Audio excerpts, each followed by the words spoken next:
Sanubari Teguh episode 25, mengikis kegelapan serta noda batin dan mencapai pencerahan.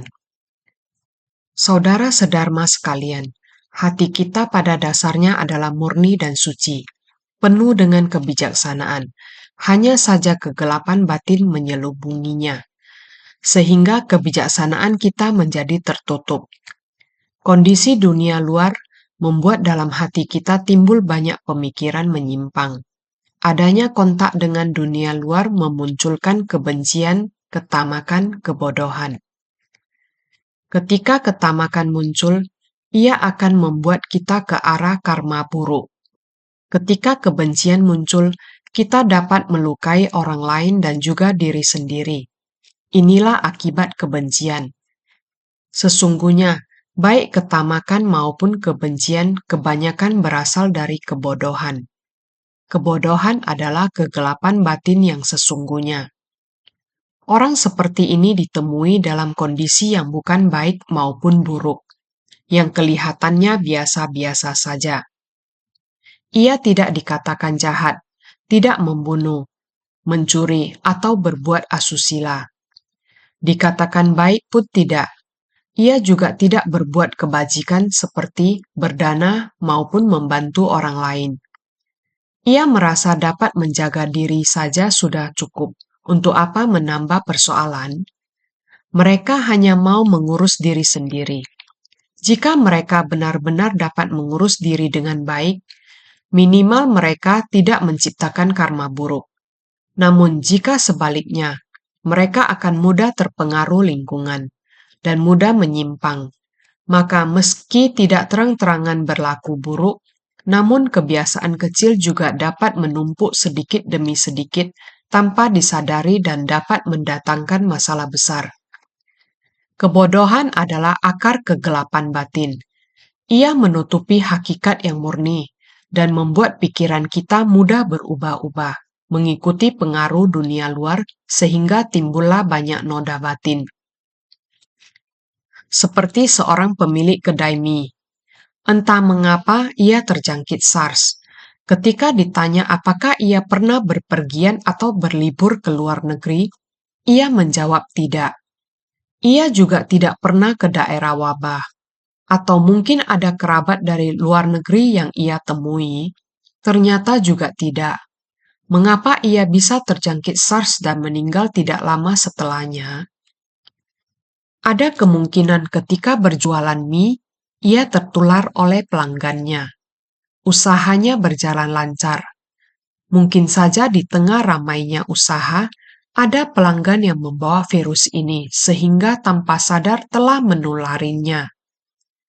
Saat gejalanya timbul, ia langsung dirawat di rumah sakit. Tentu para dokter dan perawat di garis depan segera menanganinya. Karena diketahui sebagai kasus SARS, maka para tenaga medis menerimanya dengan peralatan antisipasi lengkap. Setelah pasien ini meninggal, dokter yang menanganinya baik-baik saja, namun ia seharusnya tetap menjalani karantina. Tetapi karena merasa telah melakukan antisipasi yang baik dan dirinya baik-baik saja, ia pun memanfaatkan masa istirahat dengan tidak menjalani karantina dan malah berwisata ke Jepang. Ketika di Jepang, ia terserang demam dan segera pulang ke Taiwan. Ia pun segera dirawat di rumah sakit. Ia diyakini telah terjangkit SARS, terlebih karena pernah merawat pasien SARS. Berita ini pun segera dikirim ke Jepang. Jepang menjadi gempar, dan pemerintah segera melakukan penyemprotan. Mereka pun terus mencari orang-orang yang sempat mengalami kontak dengan dokter ini. Ini sempat menimbulkan kepanikan dan kekacauan di Jepang. Lihat, setiap orang seharusnya menyayangi diri. Meski para dokter berada di garis depan, dan kita sungguh harus menghargai dan menghormati mereka. Tetapi mereka sendiri juga harus menyayangi diri. Semua orang harus mematuhi peraturan yang ada. Jangan karena merasa tidak ada masalah, lalu menyepelekan peraturan sehingga membawa masalah bagi orang lain. apalagi hingga luar negeri. Semua ini berbahaya bagi negara kita, bagi masyarakat di negara lain, maupun bagi kehidupan kita sendiri. Ini juga adalah hal yang sangat tidak bijaksana. Inilah perbuatan yang didasari kebodohan. Ia bukan sengaja melakukannya. Ia mungkin tidak takut terhadap virus karena telah banyak merawat pasien. Hanya saja kita tetap harus mematuhi peraturan. Kini di tengah masyarakat luas ada ancaman besar berupa virus-virus yang tidak kasat mata ini. Kita tidak tahu di mana mereka berada. Kita tentu harus rendah hati. Kita harus menyadari keterbatasan diri kita dan mematuhi peraturan yang berlaku. Inilah perilaku yang bijaksana. Kita hendaknya tahu bahwa penyakit masuk melalui mulut. Apa yang membuat penyakit masuk melalui mulut? Makanan yang kita makan, terutama daging hewan. Semua makhluk yang punya kesadaran memiliki benih kebudahan. Semua hewan juga ingin hidup dan takut mati. Mereka juga memiliki fisik, darah, dan daging. Mereka juga memiliki nyawa yang berharga. Namun, mulut manusia sangat tamak. Demi kenikmatan sesaat, telah memakan begitu banyak hewan. Di masa Buddha hidup, meski beliau makan dari persembahan umat, namun beliau tetap menyerukan kepada manusia untuk menghargai nyawa dan kehidupan. Karena itu, Buddha memberitahu kita bahwa semua makhluk memiliki benih kebudahan, dan memberitahu kita bahwa semua makhluk terus berputar di 6 alam kehidupan. Kita kelak bisa saja terlahir di alam hewan. Maka dari itu, hewan sesungguhnya sama dengan kita. Hanya wujud fisiknya saja yang berbeda. Begitulah semua makhluk diliputi kebodohan. Kebodohan akan membuat manusia tidak dapat melihat jelas kebenaran hidup, bahkan membawa pada pandangan salah. Suatu kali di zaman Buddha dulu, ada seorang raja. Ia mengadakan kurban bagi seluruh negeri. Dalam upacara itu banyak hewan yang dibunuh. Ketika Buddha mengetahuinya, beliau bertanya kepada sang raja, apa tujuan upacara itu hingga harus mengambil demikian banyak kurban? Raja pun menjawab, ibuku berulang tahun. Sulit bagi manusia mencapai usia 70 tahun. Karena itu aku mengadakan upacara besar. Berharap beliau panjang umur. Karena itulah perlu banyak hewan kurban untuk upacara. Buddha berkata kepadanya, engkau sungguh berbakti, tetapi pikirkanlah, engkau menanam benih karma pembunuhan dan mengambil nyawa banyak makhluk. Kehidupan mereka baru berlangsung sebentar, dan engkau telah membunuh mereka. Ini adalah benih sebab pendeknya usia. Bagaimana mungkin bisa menghasilkan buah umur yang panjang bagi ibumu? Membunuh berarti memperpendek usia, bukan sebaliknya. Sang raja mendengarnya dan menyadari kebenaran tersebut. Demi ulang tahun sang ibu, raja hendak membunuh begitu banyak makhluk. Berarti semua makhluk ini dibunuh demi sang ibu. Sehingga sang ibu juga turut menerima buahnya. Setelah mendengar penjelasan Buddha, sang raja pun menyadari kesalahannya. Ini terjadi di zaman Buddha. Buddha menjelaskan kepada raja waktu itu bahwa bila mengharapkan usia panjang dan kesehatan, bukan hanya dengan tidak membunuh, melainkan juga dengan melepas makhluk hidup. Di rumah sakit Suci Talin, ada seorang relawan yang memiliki kisah serupa. Ada seorang nenek yang berusia 100 tahun. Anak cucunya semua sangat berbakti. Mereka merasa usia 100 tahun sulit dicapai dan merupakan pencapaian dalam kehidupan. Para kerabatnya menganggap ini adalah hal luar biasa dan berkata, "Di rumah kalian ada seorang yang tahun ini mencapai usia ke-100. Kalian harus membuat perayaan ulang tahun baginya." Anak cucunya pun berpendapat sama dan sepakat untuk merayakannya. Mereka pun mempersiapkan perayaan ulang tahun nenek. Anak cucunya sangat banyak.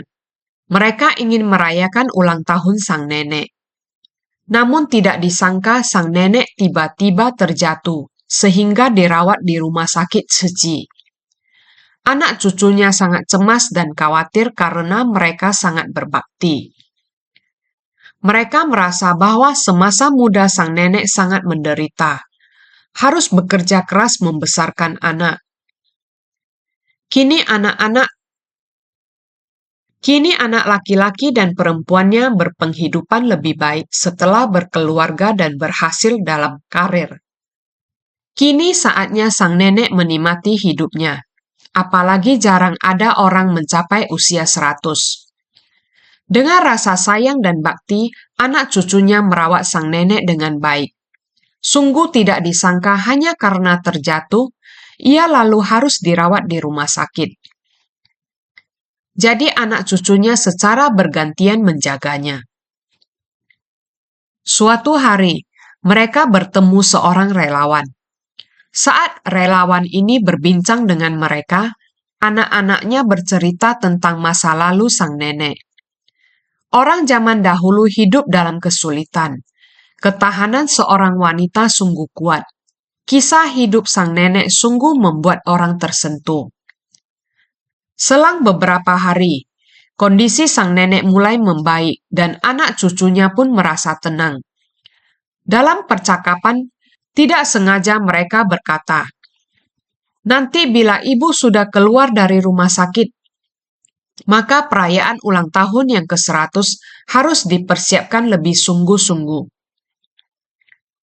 Relawan Seci pun berkata, "Benar, ulang tahun ke-100 nenek memang patut dirayakan. Bagaimana kalian hendak merayakannya?"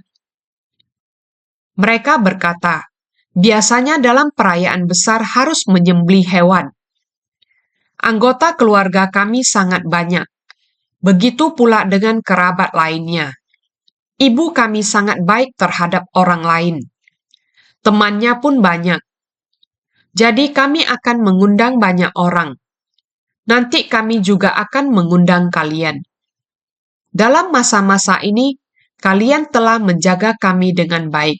Kalian sangat baik." Relawan Seci itu pun berkata, "Benar, luar biasa nenek mencapai usia ke-100. Perayaan harus diadakan. Nanti kalian harus mengundang kami, tetapi kami semua vegetarian." Mereka berkata, "Tidak masalah. Jika kalian adalah vegetarian, kami bisa menyediakan menu vegetarian khusus untuk kalian." Relawan itu pun mulai berbicara. "Sikap anak cucu yang berbakti sungguh baik. Tetapi guru kami berkata bahwa untuk memperpanjang usia, kita harus melepaskan makhluk hidup, tidak dengan membunuhnya. Ketahuilah, membunuh makhluk hidup berarti menghilangkan satu nyawa. Membunuh seekor hewan berarti menghilangkan satu nyawa. Dalam perayaan entah berapa nyawa yang hilang. Untuk memohon panjang usia, kita malah membunuh makhluk lain. Karma buruk dalam membunuh ini akan turut membebani ibumu. Ibumu akan ikut menanggungnya, karena hewan-hewan itu dibunuh untuknya." Setelah anak cucu mendengarnya, mereka menjadi bimbang. Relawan itu pun terus meyakinkan mereka.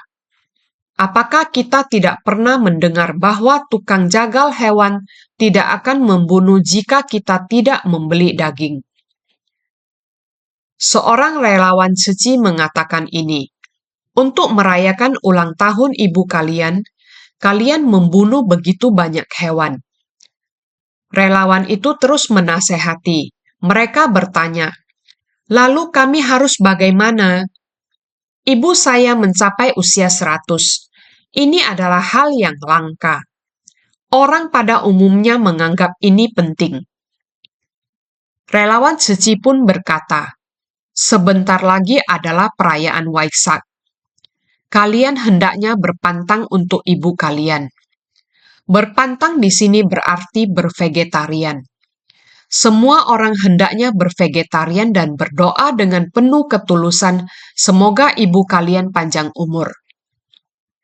Jika tidak, maka seperti yang orang-orang katakan, sewaktu merayakan ulang tahun berarti kita melaporkan usia kita kepada Raja Neraka. Dan ini malah tidak baik. Lebih baik tidak dirayakan. Anak cucu hendaknya bervegetarian dan jasanya dilimpahkan kepada ibu kalian.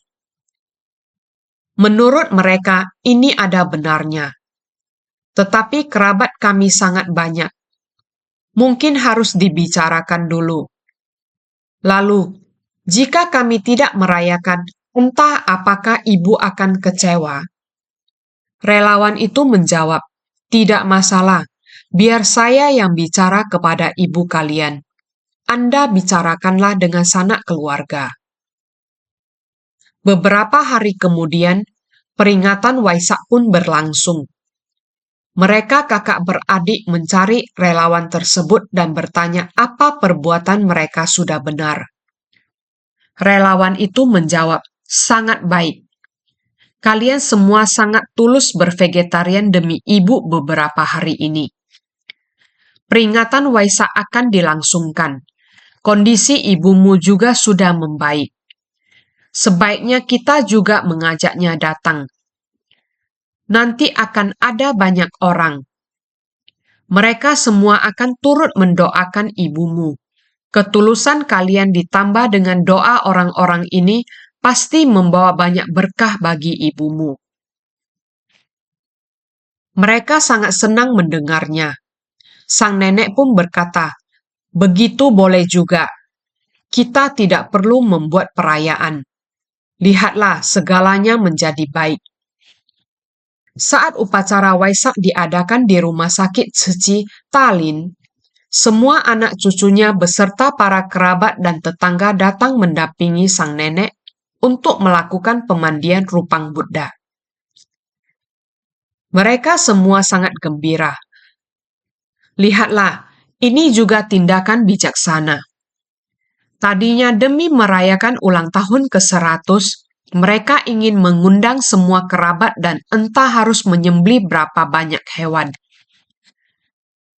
Dengan kebijaksanaan relawan Tzu Chi yang memanfaatkan jalinan jodoh ini, begitu banyak nyawa telah terselamatkan, dan banyak orang juga terinspirasi. Mereka kini dapat mengerti dan bervegetarian demi rasa bakti dan doa terhadap sang nenek. Sang nenek pun sangat bahagia. Inilah yang dikatakan bijaksana. Saya selalu berkata bahwa yang paling mengkhawatirkan adalah kebodohan, kegelapan batin, dan ketidaktahuan. Karena itu, kita hendaknya senantiasa menjaga hati dan pikiran, serta berusaha melenyapkan kegelapan batin dan mengikis ketidaktahuan dengan segera, berupaya membuat cahaya batin kita segera terpancar keluar. Ketika sedikit kegelapan batin lenyap dan sedikit noda batin terkikis, saat itulah kebijaksanaan bertambah. Intinya, makan hanyalah proses memasukkan makanan ke dalam mulut. Begitu makanan ditelan ke dalam perut, makanan itu pun segera menjadi kotoran. Lihat, banyak orang yang gemar makan di restoran demi mencari hidangan lezat yang harganya mahal. Ditambah dengan minum minuman keras, dan lain-lain. Setelah mabuk karena terlalu banyak minum, ditambah banyak makanan yang dimakan, ada yang kemudian menjadi muntah. Apa yang kemudian mereka muntahkan, sungguh menakutkan, sangat menjijikkan, dan sangat kotor. Terlebih lagi, pada tubuh hewan, baik dari kulit luarnya hingga ke organ dalamnya yang tidak terlihat oleh mata, terdapat banyak kuman dan bakteri. Maka, jika kita memiliki kebijaksanaan, kita akan menyadari bahwa sesungguhnya makan hanyalah untuk bertahan hidup dan menjaga kesehatan kita. Jika tidak membunuh makhluk hidup dan bervegetarian, kita tetap akan kenyang sekaligus dapat mengembangkan cinta kasih. Sambil menyelam minum air, inilah kebijaksanaan. Jika ada yang mengatakan, bagaimana jika bervegetarian sekali sehari? Karena 3 kali sehari terlalu berat. Ini disebut kebodohan. Benar, inilah kebodohan batin. Kebodohan batin ini dapat membawa kita untuk melakukan kesalahan yang tidak masuk akal. Banyak karma buruk kolektif semua makhluk yang tercipta dari hal yang tidak masuk akal dan akhirnya terhimpun menjadi semakin besar. Jadi sebagai praktisi Buddhis, kita hendaknya senantiasa bersungguh-sungguh